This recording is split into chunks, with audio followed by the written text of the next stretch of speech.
Chapter 1. The Golden Anniversary Party. Alex Walker adjusted the cuffs of his navy blue suit jacket as he stepped out of his modest Honda Civic and looked up at the towering hotel bathed in golden lights. The Fletcher family had chosen nothing less than the most luxurious venue in the city for Harold and Margaret's 50th wedding anniversary. From the moment he entered the valet area, Alex felt out of place, surrounded by gleaming black limousines, imported sports cars, and chauffeurs in polished uniforms. His humble sedan looked almost invisible next to the Bentley idling beside it. He inhaled deeply, smoothing the wrinkles from his tie. It's just family, he reminded himself. I've been part of this family for years. No one here would exist in this luxury if not for me. The thought brought little comfort. He still felt the weight of invisible eyes following him as he walked across the red carpet, past guests dripping in diamonds and designer suits. Inside, the grand ballroom sparkled like a palace. Golden chandeliers bathed everything in a warm glow, their crystal prisms scattering flecks of light across marble floors. Waiters in crisp, white jackets glided between tables, balancing trays of champagne flutes.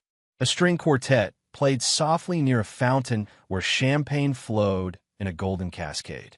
The decor was over the top: gold ribbons, fresh orchids, even a 12-foot ice sculpture of Harold and Margaret carved into a frozen embrace. Alex couldn't help but shake his head slightly. He knew this wasn't funded by the Fletchers. The invoices had gone directly through him. He had transferred over $200,000 in recent months to help with expenses. He had done it without complaint, without question, because he thought family meant sacrifice. Tonight, he told himself, was meant to be a celebration and maybe, just maybe, a chance to feel like he truly belonged. As Alex approached the gilded entrance to the ballroom, a security guard held up a hand. "Guest list, sir." Alex gave a polite nod. "Walker. Alex Walker. Son-in-law." The guard scanned the iPad in his hand, scrolling. His brows furrowed. "Not seeing your name, sir. That can't be right." Alex forced a light laugh, though unease pricked his chest. "I'm Olivia's husband. Harold and Margaret's son-in-law. There must be a mistake." Before the guard could respond, Harold Fletcher himself strode toward the door, his tuxedo perfectly tailored, his silver hair shining under the chandeliers. Beside him, Margaret sparkled in a golden gown dripping with pearls. Harold's face twisted into something between annoyance and pity. "Alex," he said flatly, as though uttering the name of a distant acquaintance. "What are you doing here?" Alex blinked. "What am I doing here?" "Harold, it's your anniversary. I'm family." Margaret let out a small, dismissive laugh. "Oh dear, no. This is, well, it's a very private celebration. We didn't think you'd fit in with tonight's guests." The words hit like ice water. Alex turned instinctively toward his wife. Olivia stood just behind her parents, draped in a glittering emerald gown. She looked exquisite, every detail of her appearance polished for the event. Yet she wouldn't meet his eyes. She stared at the floor, as though she had rehearsed this avoidance. "Olivia," his voice cracked slightly. "Did you know about this?" She shifted uncomfortably, her hands clutching the sequined clutch bag at her side. "Alex, maybe it's better if you just go home. Tonight is really important for my parents." Guests nearby had begun to whisper. A few of Harold's wealthy friends chuckled quietly, sipping their champagne as they watched the spectacle unfold. One woman whispered loudly enough for Alex to hear, "Isn't that the one who drives the Civic?" The security guard, now emboldened by Harold's presence, stepped closer. "Sir, I'm going to have to ask you to leave." Alex's stomach tightened. "Harold, Margaret, after everything I've done for this family, after everything I've paid for, this entire ballroom, enough." Harold's voice cut through the air like a whip. His face reddened, and he jabbed a finger at Alex. "We don't need to justify anything to you. You're not invited. You don't belong here." Margaret's lips curled into a smirk. "Honestly, Alex, you look out of place in that suit. This is an elite event. We can't have beggars ruining the atmosphere." The words slammed into him like a physical blow. Beggar. He stood frozen, unable to breathe for a moment. Around him, laughter rippled from a few onlookers. His ears burned with humiliation. The guard placed a firm hand on Alex's shoulder. "Sir, this way." "Wait." Alex started, but Olivia finally looked at him, her eyes a mixture of guilt and cowardice. She shook her head almost imperceptibly, as if begging him not to make a scene. That tiny gesture cut deeper than all the insults. His wife, his partner, was siding with them. The guard steered him away, past the tables, through the opulent hallway, and out into the cool night air. The heavy doors shut behind him with a finality that echoed in his chest. For a long moment, Alex stood on the pavement outside the Grand Hotel. Cars rolled by.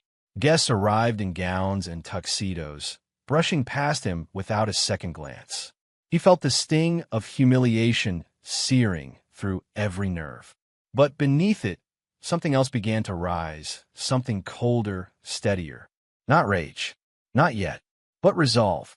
He walked slowly back to his Honda Civic, ignoring the valet who smirked as he handed over the keys. Sliding into the driver's seat, Alex gripped the steering wheel. His hands trembled, not from weakness but from restraint. They call me a beggar. After all I've given. After everything I've carried for them. He pulled out his phone, the glow of the screen reflecting in his eyes. One by one, he opened the banking apps, the scheduled payment transfers, the auto payments he had set up months ago to help out the Fletchers. $15,000 scheduled for Margaret's charity gala. Canceled. $42,000 in transfers for Harold's business investments. Canceled.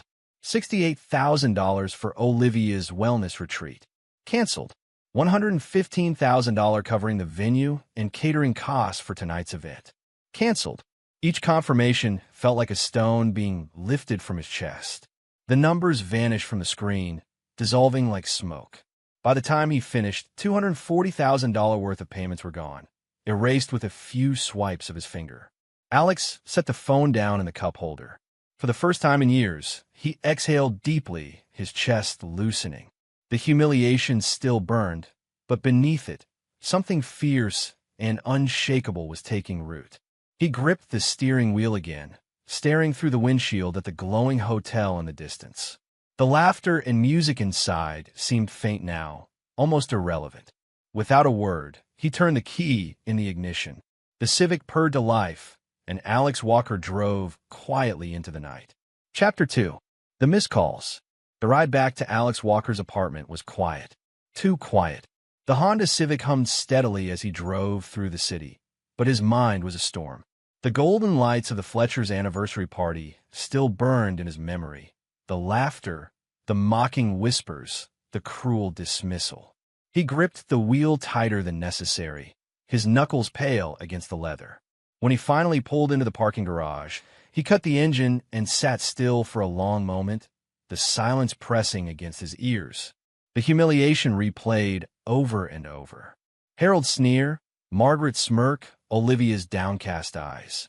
Alex exhaled slowly. Not tonight, he muttered to himself. Not anymore. He grabbed his phone and keys, heading upstairs to his small apartment. The hallway smelled faintly of detergent and fried food from a neighbor's late-night cooking.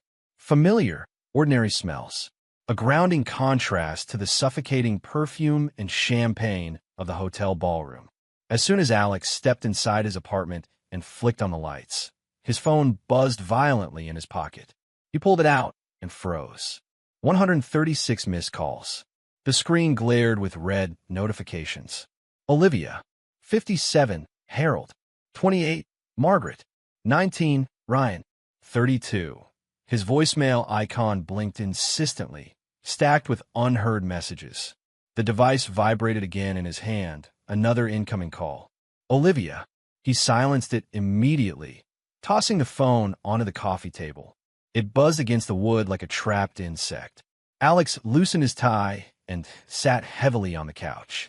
His throat felt dry, so he got up, walked to the kitchen, and filled a glass of water. He sipped slowly, savoring the simple coolness as though it were the most valuable drink in the world. Each swallow steadied him a little more. Behind him, the phone buzzed again, and again, and again. He ignored it. Instead, he let his gaze wander across his apartment. It was modest, second-hand furniture, old framed photos, a bookshelf filled with paperbacks he hadn't had time to read.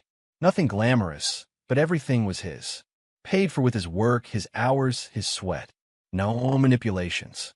No strings attached. The buzzing persisted, but his mind slipped away from the present, drifting back through the years. Flashback 1. Harold's emergency. Alex remembered the first time Harold had asked for money. It was early in his marriage to Olivia, when he was still eager to impress. Harold had come to him with a grave expression and a glass of scotch in hand. "Alex, son," Harold had said, voice heavy with faux regret. "I wouldn't ask if it wasn't urgent. The business, well, we hit a rough patch. Just a temporary cash flow issue. If you could help us cover 50 grand, I'd pay you back as soon as things stabilize." Alex, young and naive, had nodded immediately. "Of course, Harold. Family comes first. I'll transfer it tonight." The gratitude had lasted exactly 2 days. By the end of the week, Alex overheard Harold at the country club, laughing with a friend. Got the kid to cover it. Easy as breathing. He had told himself it was just a misunderstanding, a slip of words.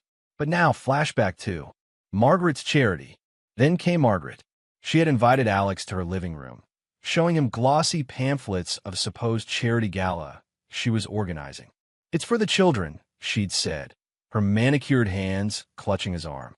"They'll go hungry if we don't raise enough. But these things aren't cheap. Venues, decorations, auctions. Could you cover the upfront costs? Just until the donations come in." Alex had wired $20,000 without hesitation. He even bought Olivia a dress for the gala, proud to support a cause. But when the night arrived, the gala looked more like Margaret's personal fashion show. Designer gowns, expensive jewelry, champagne towers. Not a single mention of the supposed children's fund. Weeks later, when Alex gently asked how much had been raised for charity, Margaret's smile never faltered. "Oh, Alex, you wouldn't understand. These things are complicated." He never saw receipts. Flashback 3. Ryan's coffee shop. Ryan's schemes were endless. The one that stood out was the coffee shop idea. "Bro, it's the next big thing," Ryan had said, slapping blueprints on Alex's kitchen table. "An artisanal coffee experience. All it needs is an investor. You, bro. You'll make your money back tenfold. Trust me." Alex, reluctant but still hoping to support his wife's brother, had loaned him $60,000. The shop opened. It closed within 6 months. Ryan blamed the location, the market, the timing. Never himself. The money vanished like smoke. Flashback 4. Olivia's retreats. And then, Olivia herself. She had told him she needed wellness retreats to recover from stress and marital strain. She framed it as self-care, promising it would make her a better partner. Alex, eager to keep her happy, funded luxury trips to Bali, Paris, the Maldives. Each time she returned, her affection for him seemed colder, her smile more distant. The glass in Alex's hand trembled. He set it down carefully on the counter, staring at the condensation trailing down its sides. Behind him, the phone buzzed again. Another call, another plea, another demand. He ignored it. Instead, he walked back to the couch and sat heavily, running both hands through his hair. The memories cut deep, leaving him hollow. How'd I let it go this far? He thought of the whispers tonight, the mocking laughter, the word beggar flung like a dagger. He thought of Olivia's silence, her eyes avoiding his as he was thrown out like a stranger. The room around him was still. The only sound was the faint hum of his refrigerator and the phone buzzing yet again on the coffee table. Alex leaned forward, elbows on his knees, and stared at the floor. His mind reeled through every dollar, every sacrifice, every time he told himself it was for family, for love, for belonging. Was I blind all along? The thought settled heavily in his chest, pressing down until his breaths came slow and ragged. He wasn't sure if the answer terrified him more than the question. Chapter 3. Ryan's Rage. The clock on the wall ticked past midnight, the hands moving lazily as if the world had slowed down. Alex sat on the couch, staring at the darkened city skyline through his window. The phone had finally stopped buzzing. For hours, it had been relentless, call after call, message after message. But now, silence had crept back into the apartment. He thought it would give him peace. Instead, the silence felt heavy, like the hush before a storm. And then, the storm arrived. A thunderous pounding rattled his front door. The sound echoed through the apartment, sharp and violent. Alex flinched, his heart kicking against his ribs. "Open the damn door, Alex." The voice was unmistakable. Ryan Fletcher, Olivia's younger brother. Spoiled, entitled, forever leaning on Alex's wallet. The pounding came again, harder this time. "I know you're in there, man. Don't play games with me." Alex exhaled slowly and stood. He didn't rush. Instead, he straightened his shirt, rolled his shoulders back, and walked toward the door with measured steps. When he reached it, he didn't open it immediately. He pressed his palm against the wood, letting Ryan's muffled rage filter through. "You think this is funny?" Ryan roared from the hallway. "You think you can just cancel everything and walk away?" Alex turned the lock and opened the door crack. Ryan shoved it wide, storming inside without waiting for an invitation. He reeked of expensive cologne and whiskey, his shirt untucked, his eyes bloodshot with fury. "You ruined everything." Ryan spat, jabbing a finger into Alex's chest. "Do you have any idea what you've done?" Alex closed the door calmly behind him. "Lower your voice," he said evenly. Ryan sneered. "Don't tell me what to do in my own family's business." Alex raised an eyebrow. "Funny. Last I checked, this is my apartment." The jab only made Ryan's temper flare hotter. He paced the room like a caged animal, running both hands through his slick back hair. "The party's collapsing. Do you know how humiliating it is to have the caterer pull out mid-event? The venue demanding payment? The performers threatening to walk out unless they're paid up front? Sounds like a disaster," Alex said flatly, moving past Ryan to sit back down on the couch. "But not my disaster." Ryan whirled on him. "Not your? Are you serious right now? You're the one who's been covering everything. You can't just pull the plug and leave us hanging." Alex met his eyes, calm and steady. "I can, and I did." Ryan's face twisted. He stomped toward Alex, standing over him. "Fix it. Right now. Call the bank. Reinstate the transfers, whatever you have to do." "You owe us that much after everything." "I owe you nothing," Alex interrupted, his voice sharper now, though still low. The words seemed to stun Ryan for a second. His mouth opened, but no sound came out. Then his fists clenched, and he leaned closer, his voice dropping to a threatening growl. "You don't want to make an enemy out of me, Alex." Alex leaned back slightly, unafraid. "You've never been anything but a leech. What exactly are you threatening me with? More debt? More empty promises?" Ryan's face reddened. "You think you're better than us, don't you? Just because you've got some money in your account, I think," Alex cut in smoothly, "that I'm done being treated like garbage. That's all." The silence that followed was electric. Ryan's chest heaved as though he'd just run a mile. He shook his head violently. "You can't do this, man. You can't just pull the rug out. Everything depends on you." "That's the problem," Alex said, his voice steady, almost cold. "Everything has depended on me for too long." Ryan slammed his fist on the coffee table, making the glass of water tremble. "You're pathetic. After all my parents did for you, after Olivia, this is how you repay us." Alex's eyes flickered, but he kept his voice even. "Your parents call me a beggar tonight." Olivia stood there and said nothing. "And you think I should keep paying for that?" For the first time, Ryan faltered. His mouth opened, then closed again. He looked away, muttering under his breath, but the words were incoherent. His bravado cracked for just a second before the anger rushed back in. "You're making a mistake," Ryan snarled. "You're going to regret this." Alex stood, facing him directly now. They were nearly the same height, but Alex's calm presence made Ryan's fury look small, childish. "I regret," Alex said quietly, letting it go on this long. Ryan's nostrils flared. He tried to stare Alex down, but there was something in Alex's eyes, something he hadn't seen before. A stillness, a strength. For years, Ryan had relied on Alex folding under pressure. Tonight, Alex wasn't bending. Ryan's hand twitched as though he might shove him, maybe even throw a punch. But Alex didn't flinch. He simply reached for the door, pulled it open, and gestured. "Leave." Ryan barked a laugh, though it sounded forced. "You think this is over? You think you can just kick me out like some leave?" Alex repeated, firmer this time. For a long, tense moment, the two men locked eyes. Then Ryan spat on the floor, his face twisted in disgust. "You'll come crawling back. You always do." Alex didn't answer. He simply held the door open. With a final glare, Ryan stormed out, his footsteps echoing angrily down the hallway. Alex shut the door behind him with a quiet, deliberate click. The apartment fell silent again. Alex leaned against the door for a moment, exhaling slowly. His hands weren't trembling. His pulse wasn't racing. Instead, he felt steady, calm, empowered. For the first time in years, Alex Walker felt a spark of something he thought he'd lost long ago: control. Chapter 4. The Ledger of Lies. The morning sun crept through the blinds of Alex Walker's apartment, striping the walls with pale light. He hadn't slept much. After Ryan's outburst the night before, his mind had been restless, circling back to every insult, every betrayal, every whispered word that had trailed behind him at the anniversary party.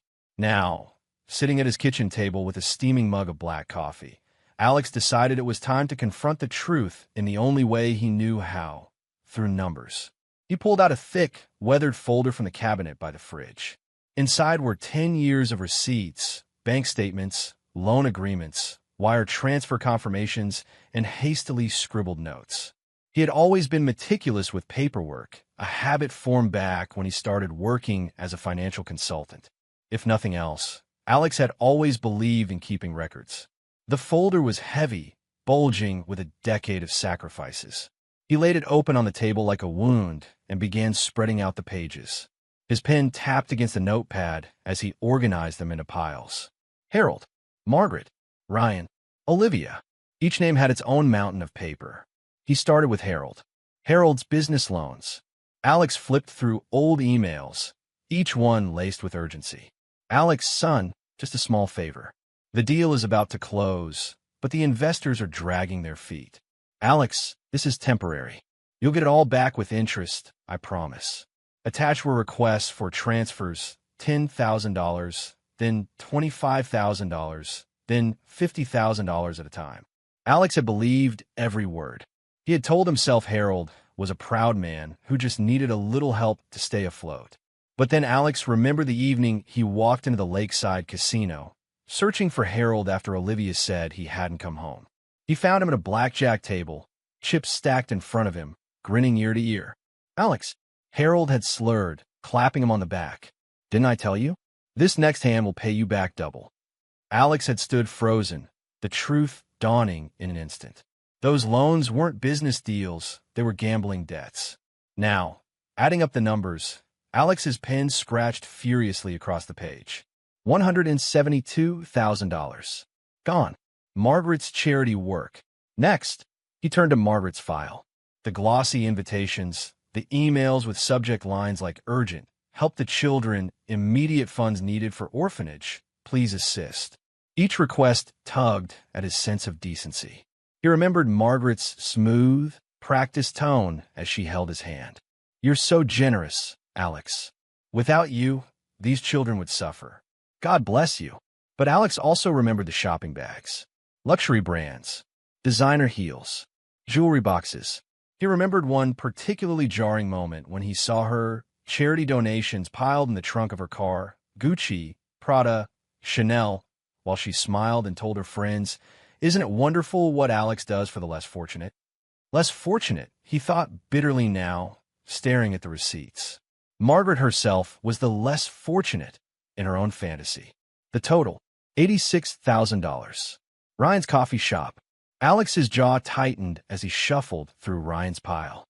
He saw the business proposal printed on cheap paper, filled with typos and half-baked ideas. Urban Grind, a revolutionary coffee experience. It had looked amateurish from the start, but Ryan's enthusiasm had been infectious. "Bro, this is going to be huge. Imagine lines out the door. You'll get in on the ground floor. I'll even name a drink after you, the Alex Americano. Come on, how cool is that?" Alex had smiled then, wanting to believe in his brother-in-law's vision. He wrote the check.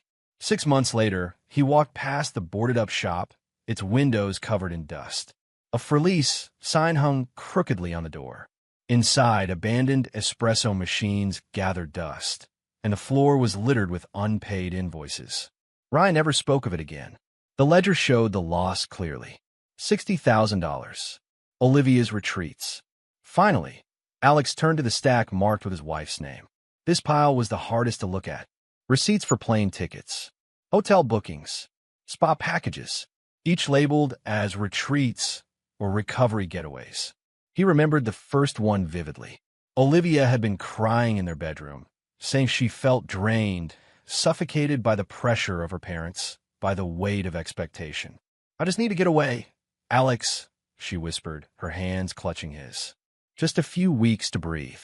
Please, it'll save our marriage." He had hugged her tightly, nodding without hesitation. "Of course, whatever you need." He had believed her. He had sent her to Bali, to Paris, to the Maldives, telling himself it was for her healing, for them. But she never came back warmer, never came back closer. Each trip left her more distant, more absent. The Olivia he married seemed to fade with each retreat, replaced by someone polished but cold. Now, the cold arithmetic cut deeper than any memory. The total, $94,000. The final sum. Alex set down his pen, staring at the notepad in front of him. Harold, $172,000 Margaret, $86,000 Ryan, $60,000 Olivia, $94,000. His eyes blurred as he added the totals. His hand trembled. $412,000. The number glared up at him like a verdict. He leaned back in his chair, pressing his palms against his eyes. The coffee had gone cold.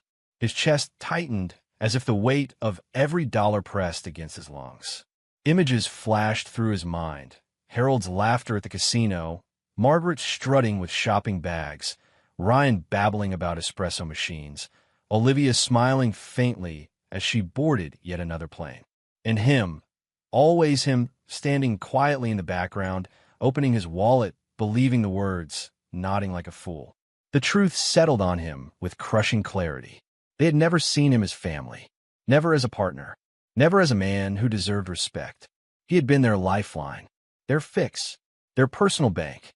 Alex stared at the ledger of lies spread across the table, the papers rustling faintly under the breeze from the window.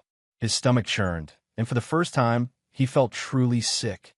Sick of the betrayal, sick at himself for allowing it. "They used me," he thought bitterly, clenching his fists. Every last one of them. Chapter 5. The Betrayal Unveiled. Alex Walker sat at his kitchen table. The scattered ledgers of betrayal still spread before him like a battlefield. The numbers from yesterday still burned in his mind. Over $400,000 gone. Yet, the ache in his chest told him the money wasn't the worst part. It was the lies, the manipulation, the quiet way they had drained him dry and smiled while doing it. He closed the folder, unable to look at the pages any longer. His phone buzzed on the counter. He glanced at the screen. Simon Lee. Alex exhaled a long breath. Simon was an old friend, one of the few constants in his life who had never asked for anything but honesty. They'd gone to college together. Simon had chosen law enforcement, then private investigation after burning out on politics within the department. If there was one man Alex trusted to find the truth, it was him. He answered. "Simon." "Alex." Simon's voice was calm, steady. "I got a message last night. Sounds like you've been dragged into something ugly. You want me to come over?" Alex hesitated only a second. "Yeah, bring your laptop. I think I'm ready to see what's really going on."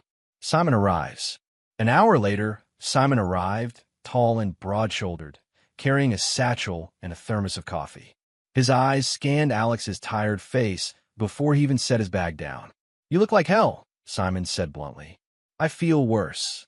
Simon dropped the satchel on the table, pushing aside the piles of receipts and statements. "All right, start from the beginning. Tell me what you found." Alex gestured at the papers. 10 years, $412,000. Gone. Harold, Margaret, Ryan, Olivia, they all had their hands in it. I thought I was helping family. Turns out I was just funding their lies. Simon gave a low whistle, flipping through the pages. "You always were the careful one, keeping records." He tapped the folder. "But this only scratches the surface. People who manipulate this long, they usually have more than one safety net. You want me to dig deeper?" Alex's jaw tightened. "Do it. I don't care what you find. I need the truth. The digital trail. Simon set up his laptop on the table, fingers flying across the keys. Alex sat beside him, silent, sipping from a glass of water while the soft clack of typing filled the room. You gave Olivia access to your accounts? Simon asked. Alex nodded. Joint accounts. Credit cards. She had everything. Simon's brow furrowed. And her maiden name? Fletcher. What? Simon smirked without humor. Because women hiding money usually don't do it under the married name. Too easy to track. He typed faster, bypassing security firewalls with the practiced ease of someone who had done this many times before. Alex leaned forward, heart hammering. There, Simon muttered. Found something. The secret account. On the screen appeared a string of transactions under the name Olivia Fletcher. Alex felt the blood drain from his face. Wait, no. No.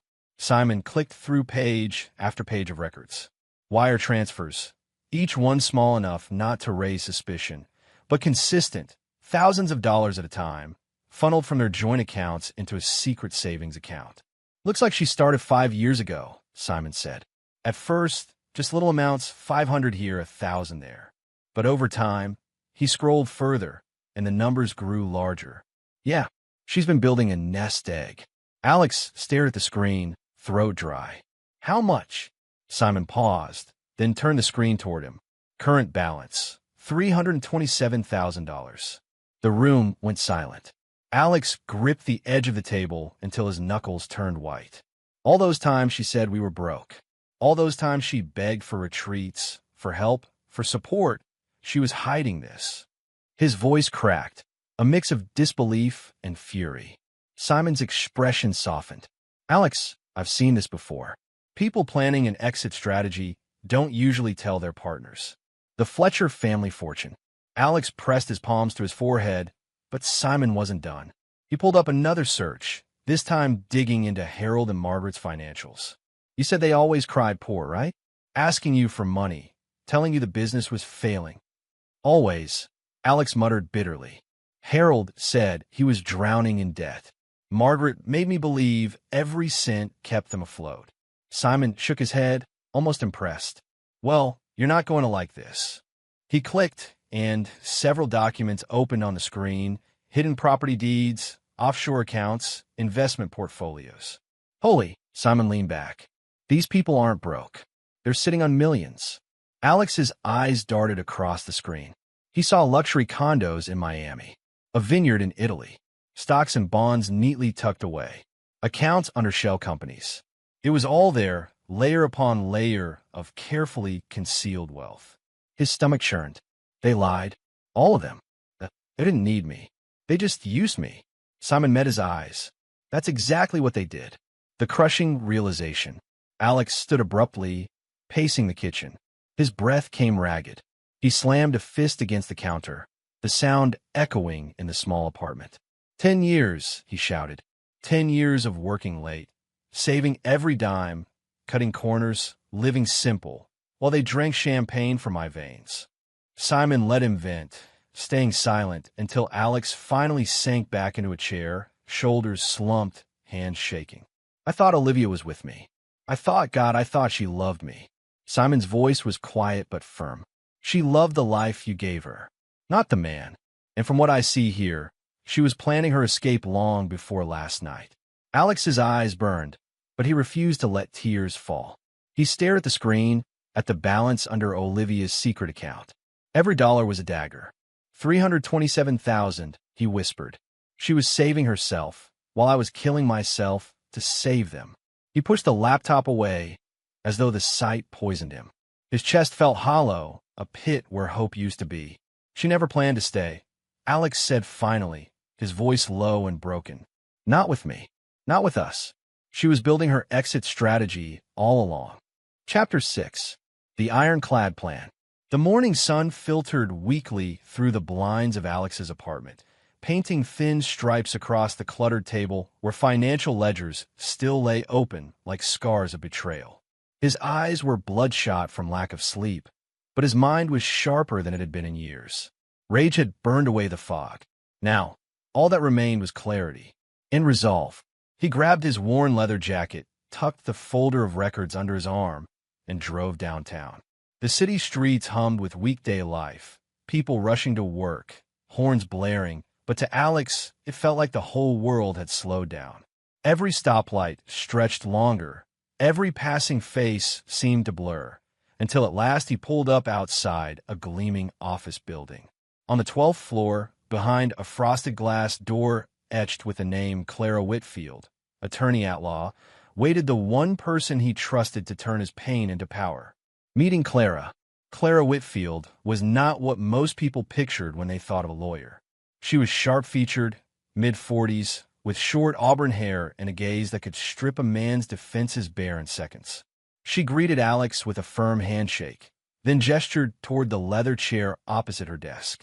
"Alex Walker," she said evenly, scanning his face as he sat down. "You look like someone who's been dragged through fire." "I have," Alex admitted, placing the heavy folder onto her mahogany desk. "And I need your help to make sure the ones who lit the fire finally get burned." Clara arched an eyebrow, flipping open the folder. "I skimmed your email, but you'll need to walk me through this. Start from the beginning, laying out the betrayal." For the next half hour, Alex laid it all out, the loans to Harold that were really gambling bailouts, the so-called charity donations Margaret funneled into luxury shopping, Ryan's doomed coffee shop fantasy, and Olivia's secret retreats that were nothing but disguised vacations. Clara's pen scribbled across a yellow legal pad as she listened, occasionally interjecting with pointed questions. "Did you document each payment?" "Yes. Bank transfers, receipts, even text messages where they begged." "Did they ever sign acknowledgments of debt?" "No. They called them gifts. Said family shouldn't put things in writing." At that, Clara's lips curled into something halfway between amusement and disdain. "Of course they did. The oldest trick in the book. They wanted your money clean and your defenses dirty." She closed the folder with a decisive snap. "But you're in luck, Alex. Because if there's one thing I'm very good at, it's rewriting the narrative. The strategy." She leaned forward, her voice low, as though confiding a state secret. "Here's what we'll do. I'm going to draft retroactive loan agreements. Ironclad. Every dollar you ever gave them will be reclassified, not as gifts, but as enforceable loans. Backdated, detailed, bulletproof." Alex blinked. "Can we even do that?" Clara smirked. "We can if you have the documentation to back it." "And you do. Those transfers? That paper trail? It's enough. Once they're presented with these contracts, the burden shifts. If they contest, we drag into court. And let me tell you, judges don't take kindly to families exploiting one member for years." She flipped open her legal pad again, jotting down figures. "If they refuse to sign or repay, we move to the nuclear option. Fraud charges, civil suits. I'll petition to have their accounts frozen and assets seized pending litigation. They'll be cornered, Alex. No champagne fountains, no Italian vineyards, no spa retreats. Just the cold weight of accountability." Alex felt his pulse quicken. For the first time in years, he wasn't the pawn. He was the player. Alex's doubts. Still, a flicker of doubt crept into his chest. He shifted in his chair. "Clara, they're good at this. Manipulating, twisting words. What if they—" She cut him off sharply. "They will." Her pen stopped mid-scribble, and she fixed him with that piercing gaze. "Alex, listen to me. These people know exactly which strings to pull. Guilt, obligation, love. They've rehearsed those tactics for years, and they'll use every one of them the moment you confront them. They'll cry, they'll beg, they'll turn the spotlight back on you until you feel like the villain." Her voice softened, but her eyes never wavered. "If you're not ready, they'll pull you back under. Do you understand?" Alex swallowed hard. The weight of her words pressed heavy on his chest. Images flashed through his mind, Olivia's tearful pleas for just one more spa retreat, Harold's gruff lectures about family duty, Margaret's backhanded remarks about his modest car while pocketing his money. He clenched his fists. "No more. I won't let them." Clara's warning. Clara leaned back, satisfaction flickering across her face. "Good. Then here's the plan. I'll draft the contracts tonight. Tomorrow, we send them to the Fletchers with a letter of intent. If they sign, we begin a repayment schedule. If not, We move to full litigation. Either way, you stop being their bank. She tapped her pen against the desk, the sharp clicks punctuating her words. But you need to promise me something, Alex. What's that? Don't go soft. Don't let memories or guilt drag you back. They will try every angle, anger, pity, even seduction. They will twist this until you doubt yourself. You cannot give them that power again. Her voice was like steel, unbending, unyielding. You need to be ready. Alex's resolve. The room fell into silence. Alex stared down at the polished desk, watching his own reflection in the glossy wood. For years, he had been the man in the shadows, obedient, generous, ignored, ridiculed. But now he had the truth. He had leverage. And with Clara's plan, he had the weapon they could never expect. Slowly, he rose from the chair, gathering the folder back into his arms. He looked Clara in the eye. "I'm ready," he said quietly, but there was steel beneath the words. Clara gave a small, approving nod. "Then let's cut the strings. Once and for all." As Alex walked out of her office into the bright midday sun, a strange sensation surged through him. Not rage, not despair. Something purer, sharper, empowerment. For the first time in years, he wasn't at the mercy of the Fletcher's lies. He was walking toward them with a weapon they could never see coming. And he was steeled for the confrontation ahead. Chapter 7. The confrontation at the mansion. The Fletcher mansion loomed at the end of the manicured driveway, its marble pillars gleaming like polished ivory in the afternoon sun. Alex parked his modest Honda Civic against a row of imported luxury cars, Mercedes, BMWs, and Ryan's shiny and used Porsche. He sat in silence for a moment, gripping the leather folder beside him. Inside were the weapons he never thought he would wield against people he once called family. Loan agreements, bank statements, recordings. Clara had gone over them 3 times before sealing them in this folder. His hands trembled slightly, but his heart pounded with something sharper than fear, resolve. He stepped out of the car, adjusted his jacket, and strode toward the mansion doors. The gathering. The butler, startled to see Alex unannounced, stammered, "Mr. Walker, you weren't expected." Alex's voice was calm but firm. "Tell them I'm here. All of them." Minutes later, he was ushered into the grand sitting room. Gold drapes framed tall windows. The smell of expensive cigars lingered in the air. The entire Fletcher family assembled like a tribunal. Harold in his tailored suit, Margaret clutching her pearls, Ryan slouched in designer casual wear, and Olivia, pale, avoiding his eyes, twisting her wedding band nervously. Harold was the first to sneer. Well, the beggar returns." Alex set the folder down on the glass coffee table, the sound sharp against the polished surface. He didn't flinch. "I'm not here for pleasantries. I'm here for truth. The evidence." He opened the folder, pulling out neatly stacked papers. 10 years, Alex began, his voice steady. 10 years of payments, transfers, and withdrawals. All carefully documented. All tied directly to each of you. Margaret scoffed, waving a hand. "Oh, please. You always insisted on helping. We never forced you." Alex slid a page across to her. A record of a transfer labeled charity donation that led directly to her luxury jewelry purchase. "That necklace you're wearing? Paid for with money you said was for cancer research." Her face drained of color. He turned to Harold. "And you? Business loans, you called them. Except the casino logs tell a different story." Alex pulled out a printed receipt with Harold's name attached to thousands of dollars lost on poker tables. Harold's face turned crimson. "You dare!" Alex cut him off, pulling out his phone. He tapped play. A clear recording filled the room. Harold's booming voice at the country club, laughing with friends. "My son-in-law, he's my personal ATM, reliable as clockwork, and dumb enough to never ask questions." The room fell into stunned silence. Ryan sat up, jaw tightening. This is bullshit. You can't just..." Alex snapped another file open, tossing documents onto the table. "Your coffee shop startup, the one that went under in 6 months?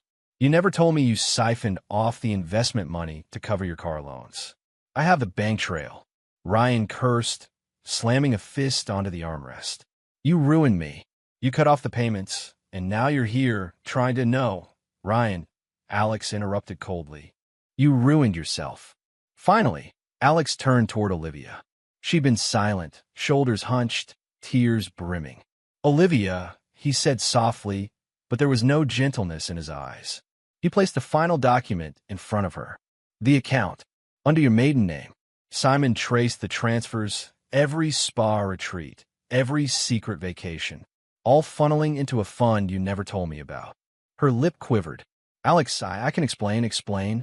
His voice cracked, pain surging beneath his control. Were you going to explain when you drained enough to leave me behind? When you built your escape plan with my money? Tears streamed down her cheeks as she buried her face in her hands. I didn't mean, but Alex didn't move toward her. He stood tall, letting the silence crush her excuses. The explosion. The room erupted. Margaret hissed. How dare you humiliate us in our own home? Harold's fists clenched, veins bulging at his neck. You think some papers and recordings mean anything? We're the Fletchers. No judge will. Alex slammed his palm flat against the table, startling them into silence.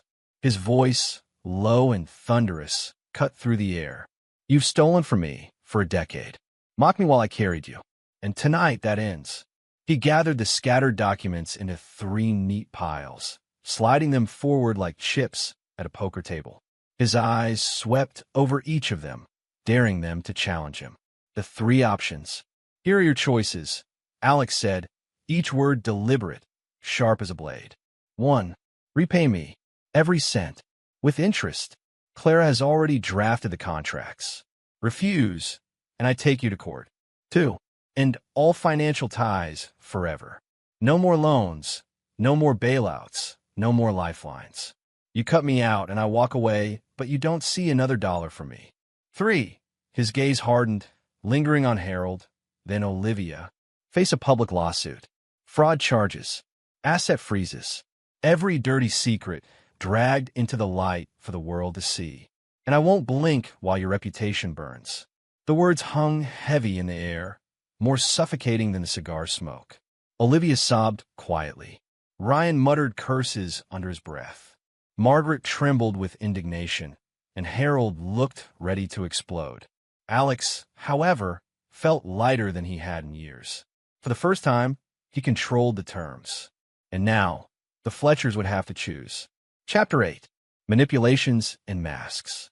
The silence after Alex's ultimatum stretched long and jagged, as if the entire room were holding its breath. The folder of damning evidence sat on the coffee table like a loaded weapon, its edges sharp against the glass. Alex leaned back in his chair, arms folded, his expression unreadable. Margaret Fletcher was the first to move. Her pearl necklace rattled faintly as her hands shook, clutching at her chest. Alex, she whispered, her voice cracking. Sweet boy, don't you see what you're doing? You're tearing this family apart. Tears rolled down her powdered cheeks, streaking the makeup she had applied so carefully that morning. She reached across the table as though to take his hand. You've always been like a son to us, she continued, her tone dripping with maternal sorrow. All those holidays, all those dinners, you belong here. And now, to threaten us like this? It breaks my heart. Do you really want to be the reason our family collapses? Alex studied her with cool eyes, unmoving. Then, without a word, he slid one of the papers toward her, the charity donation receipts that had funded her jewelry and designer clothes. Families don't lie, Margaret, he said evenly. They don't steal from each other under the disguise of good causes. You're not crying because the family is breaking. You're crying because you've been caught. Her face crumpled further, the mask slipping. Harold's fury. Harold slammed his fist onto the armrest so hard that the crystal figurine on the side table wobbled. His voice thundered through the sitting room. This is betrayal, he roared, pointing a shaking finger at Alex. After everything we gave you, our home, our daughter, you repay us with blackmail? With threats? Alex raised his eyebrows slightly. Your home? Your daughter? He leaned forward, his voice low, controlled. You mean the daughter who funneled my money into a secret account? Or the home that I helped keep afloat when you gambled away your savings? Harold's face turned a deeper shade of red, his jaw trembling with rage. "You ungrateful." Alex cut him off sharply. "Ungrateful? I paid off your debts while you brag at the country club that I was your ATM. I kept this family afloat while you mocked me. If anyone betrayed this family, Harold, it was you." For the first time, Harold had no immediate retort.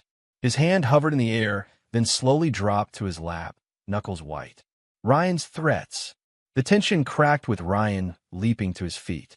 He towered over Alex, his broad shoulders stiff, his jaw clenched tight. "You think you're tough now?"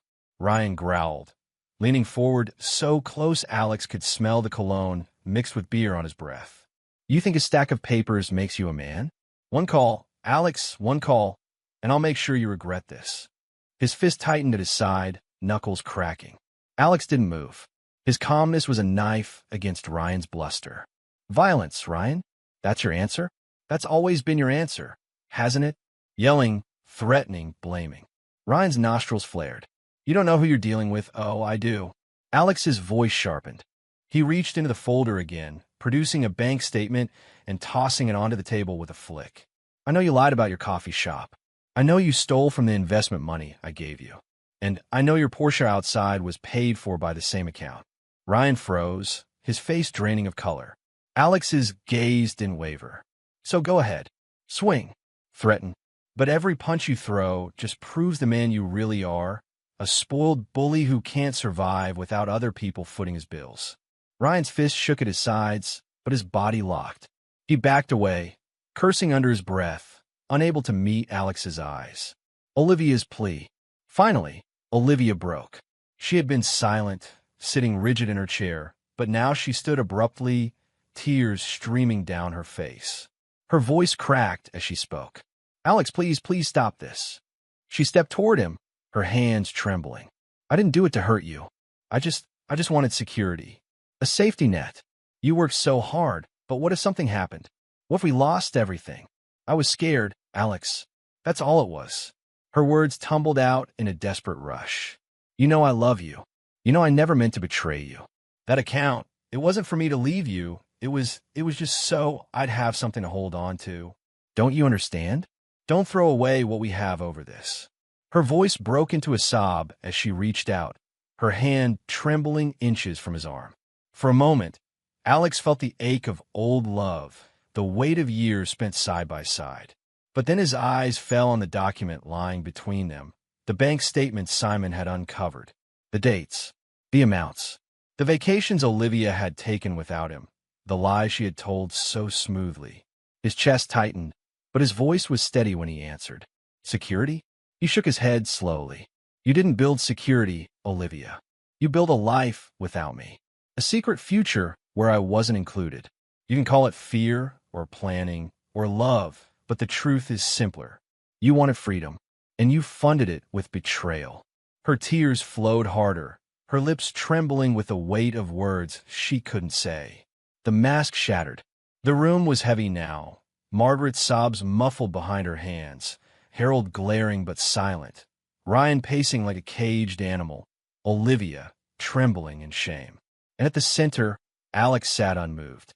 His hands rested calmly on the folder, his gaze unyielding. "You've tried everything," he said at last, his voice cutting through the chaos.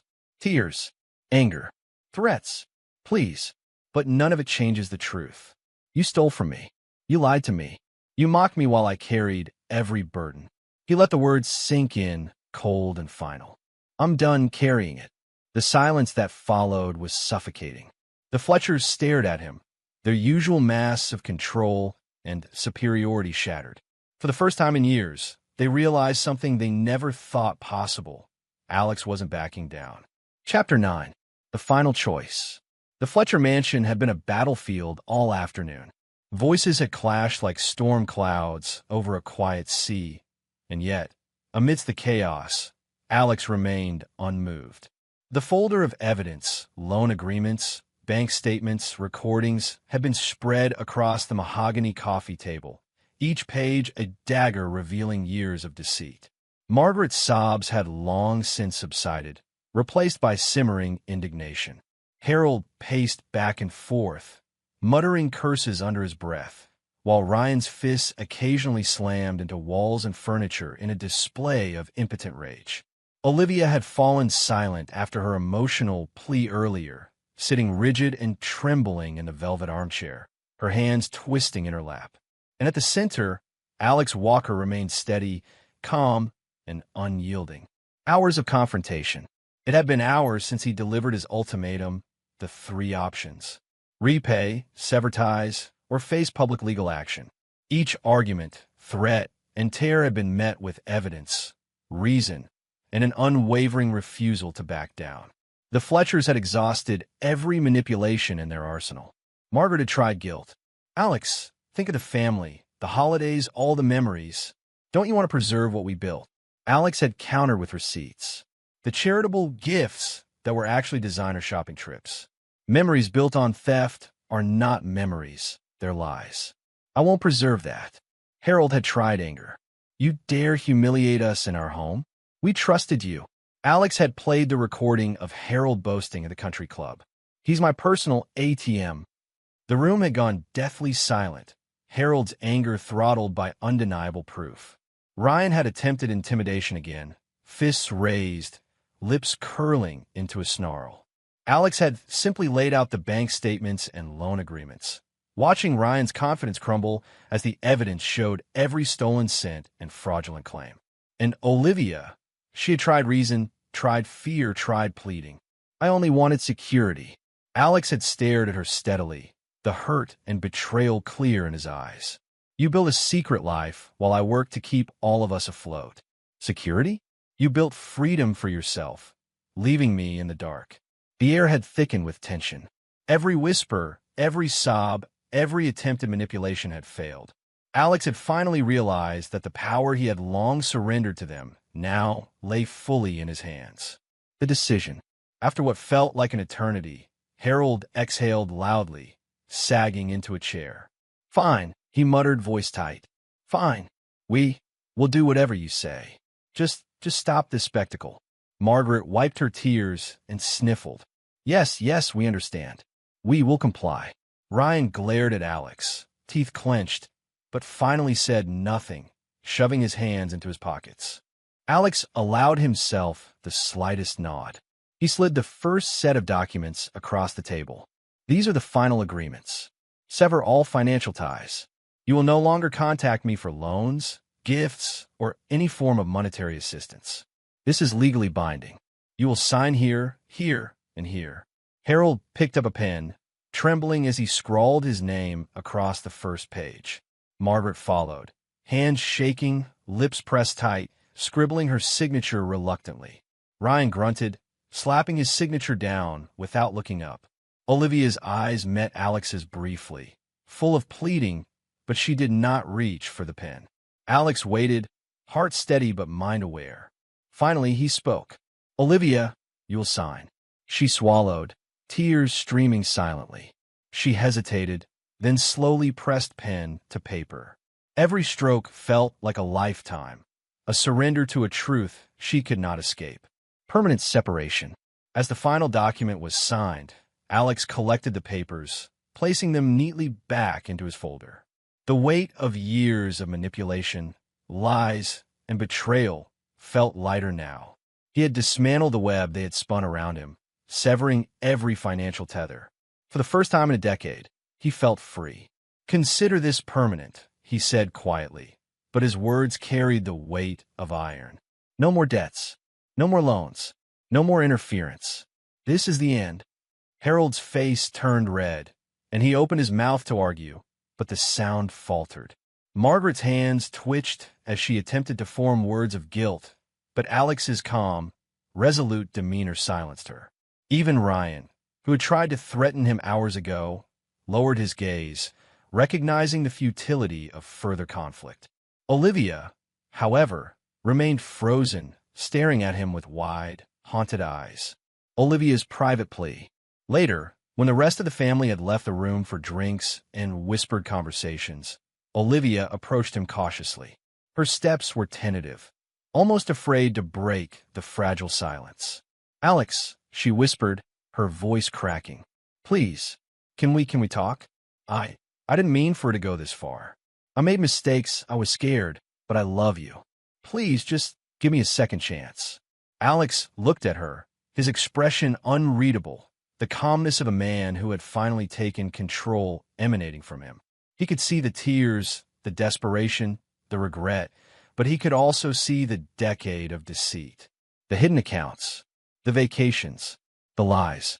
"You chose them over me long ago," he said, his voice steady but cutting.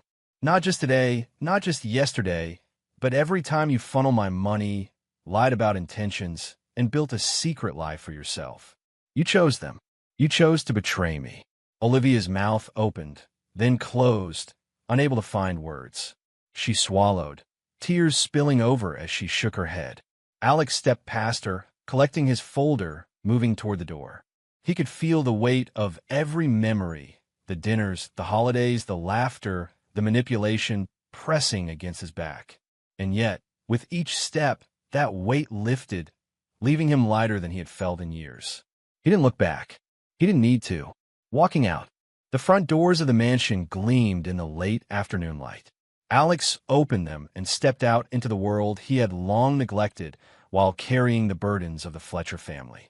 Behind him, the silence of shock filled the room.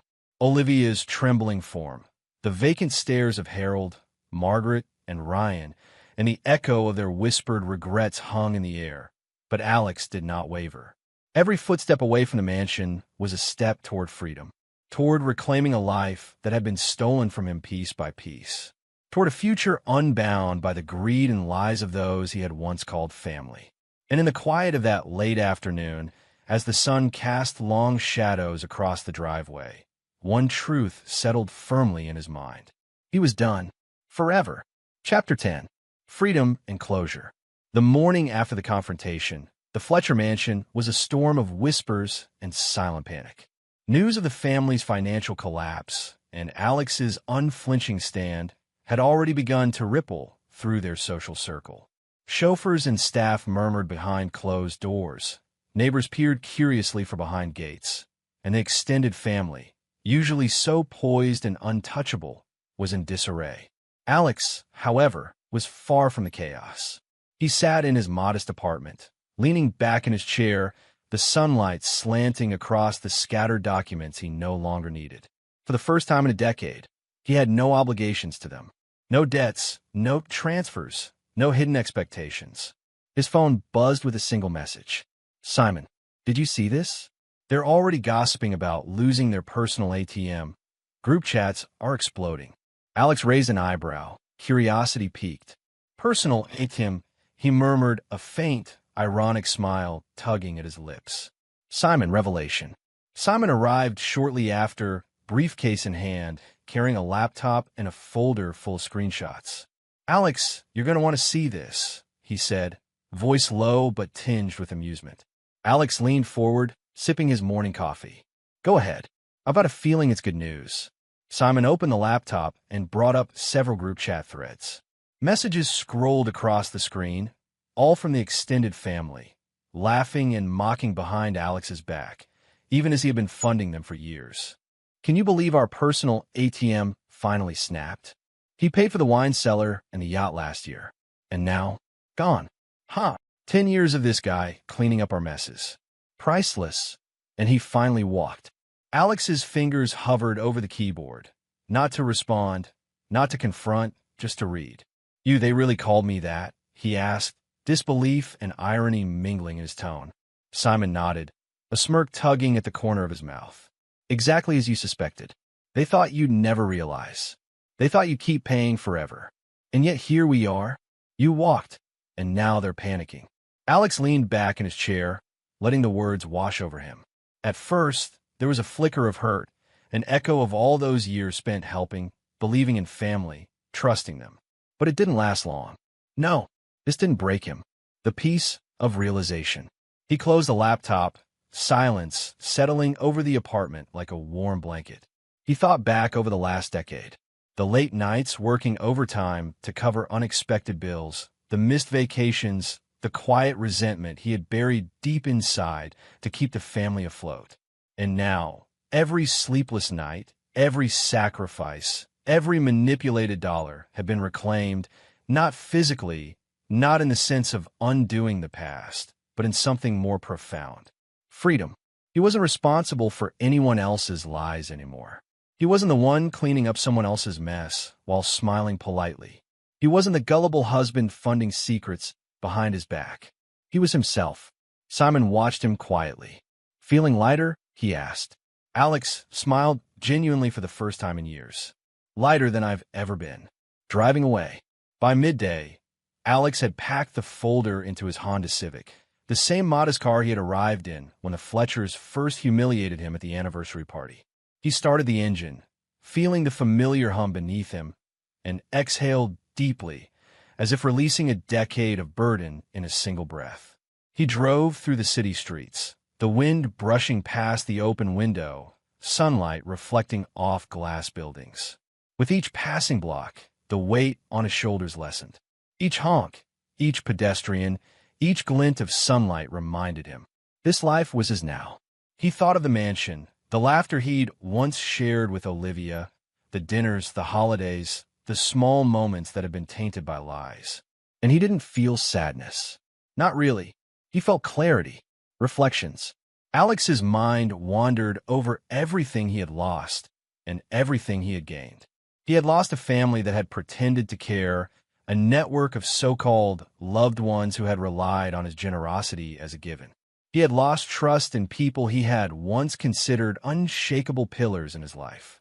He had lost years to manipulation and deceit, to emotional labor disguised as familial duty. But what he gained was infinitely more valuable. He gained his freedom. Freedom from the constant demands, freedom from emotional extortion, freedom to live life on his terms, freedom to spend his money, his energy, and his time as he saw fit, freedom to define himself outside of the Fletcher's expectations. The Honda cruised smoothly along the freeway, the engine purring like a quiet companion. Alex allowed himself a small smile, imagining the Fletchers now, staring at their phones, realizing their personal ATM had vanished forever. It was justice in the purest sense, not revenge, not cruelty, but simple, undeniable liberation. A quiet triumph. As he drove past familiar streets, Alex noticed the little details he had long ignored. The smell of fresh coffee from a street cafe, a child chasing a balloon in the park, a couple laughing on a bench. Life, ordinary and beautiful, moved forward, and for the first time, he felt part of it, not just an observer responsible for someone else's misdeeds. He thought about Simon, who had guided him through this storm, and Clara, whose strategy had made the confrontation airtight. Both had reminded him of a simple truth. The moment he chose himself, nothing else could hold him back. The city stretched out before him, full of opportunity, full of possibility, unburdened by the weight of others' greed. And for the first time in years, Alex didn't feel like a man living on borrowed time or borrowed generosity. He felt like a man who had finally reclaimed his life. Final thoughts. Alex slowed at a traffic light, looking through the windshield at the world ahead. He felt lighter than ever, lighter than when he first started giving, lighter than when he had been humiliated, lighter than when he had realized the depths of betrayal. He had learned a painful truth. Some people only value you for what you give, not who you are. And some families, no matter how close the ties, are toxic when they feed off your sacrifice. But he had also learned something invaluable. Freedom is worth more than any relationship built on deceit. He adjusted the rearview mirror, catching a glimpse of his own reflection. Determination shone in his eyes. Calm, clear, and resolute. He knew he was stepping into a life unchained. The closing moment. The Honda moved forward as the light turned green. Alex let the engine hum beneath him, the road opening endlessly ahead. He felt the weight of years lift from his chest, leaving space only for possibilities, only for choices, only for his life. He thought once more of the Fletchers, their mocking messages, their greed, their deceit. It no longer angered him. It no longer hurt. Instead, it solidified the truth he had fought so hard to claim. He was done. He was free. And in that quiet, profound moment, Alex Walker whispered to himself, not as a thought, but as a declaration. For the first time in years, I wasn't paying for someone else's life. I was finally living my own.